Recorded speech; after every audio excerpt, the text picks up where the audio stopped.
Don't know if you noticed, but we had a bit of weather recently. Temperatures across the land plunged to Hollyoaks IQ level, and Nick Griffin's dream of an all-white Britain was finally realised. The rolling networks covered it in much the same way they'd cover an alien invasion. They rapidly dispatched journalists to all 18 corners of the nation, where they stood around looking cold and uncomfortable, a bit like hungry homeless people forlornly staring through the window of an upmarket restaurant at diners sitting indoors in the warmth.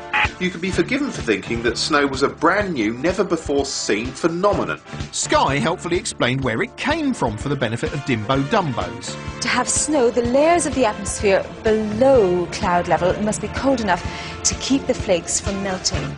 We were also shown that snow is a cold, white, watery powder which can, in large quantities, render roads impassable and make pavements more slippery than usual. Mainly, though, we learned that snow is a disloyal, deceitful substance responsible for causing conditions that can only be described as treacherous. Treacherous conditions on the roads as even tractors battle with the ice. The few cars that did brave it, the going was treacherous. Minor roads continue to be treacherous ice. Although it turned out snow wasn't the only thing capable of treachery when there was a brief distraction in the middle of the blizzard in the form of an attempted political coup. Since most of Sky's other reporters were standing around the country gawping at snowflakes, Kay Burley herself shot down to Westminster disguised as a pearly queen. But it was a false alarm. Gordon Brown remained in power, and a humiliated Jeff Hume had to nod his way through impromptu bollockings from passing backbenchers to embarrassing effect on ITN. Get on with doing your backbenchers, Josh.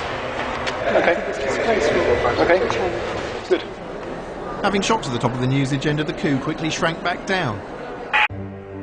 Meanwhile, back in the Kingdom of Narnia, the State of Britain's Slippery Pavements was providing bulletins with plenty of tittersome you've-been-framed style slapstick. This spot in Bristol claimed 2 victims in very quick succession. All they had to do was pop a camera next to an icy bit of pavement, hit record, sit back and let the hilarity commence. It's still dangerous for Dublin pedestrians. He's probably in hospital now.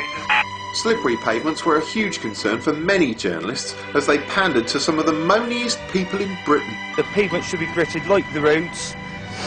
People leave their cars at home because they can't get off their drives and so forth and so on. They must be gritted like the roads. Last year, during a cold snap, the news largely contented itself with showing viewers snowy shenanigans. There was still plenty of that this time, and very charming it was too, but overall, the emphasis was firmly on the negative. More schools are out now the snow puts A-levels and GCSE exams at risk. Record demand for gas and electricity strains supplies and pushes up prices. We explore how much the appalling weather will cost you. Yes, to the miserable newsmongers, the snowfall was little more than a collection of new things to worry about. They worried whether shopkeepers would run out of bread and pastries. Last packet of croissants. We've got a few of the bits of normal Kingsmill stuff. They worried whether their viewers knew how to defrost a frozen pipe. Basically, once you locate a pipe, just turn the hairdryer on. They even worried whether baboons could comprehend what was happening. It's a shame we can't talk to the animals and tell them what all this cold, white stuff is. No, it isn't. Largely, though, they worried about the supply of grit. We're in big problems with grit. They were obsessed with the notion we might run out of grit, thereby killing everyone in Britain. The news went live to every variety of gritting depot you could imagine.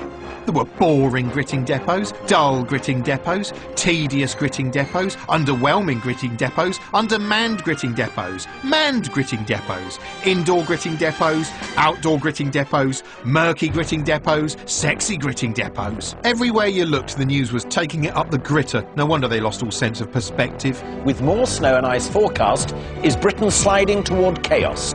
While the reporters stood around looking miserable, concerned and serious, real people were having a laugh. They were frolicking, tumbling, sledging and arsing around in the background, precisely the sort of frivolity Alistair Stewart has no time for. The bad weather has indeed brought great acts of humanity, but as you just saw, it's also been an excuse for spectacular stupidity. With its doomy mantra of treacherous conditions, chaotic roads, perilous pavements, arctic winds and plummeting mercury, the news did its melodramatic best to turn the winter wonderland into a story of death from the skies. It was a tale of woe, peril and treachery the general public just weren't buying. What about this travel chaos, the misery across Britain, snowbound Britain?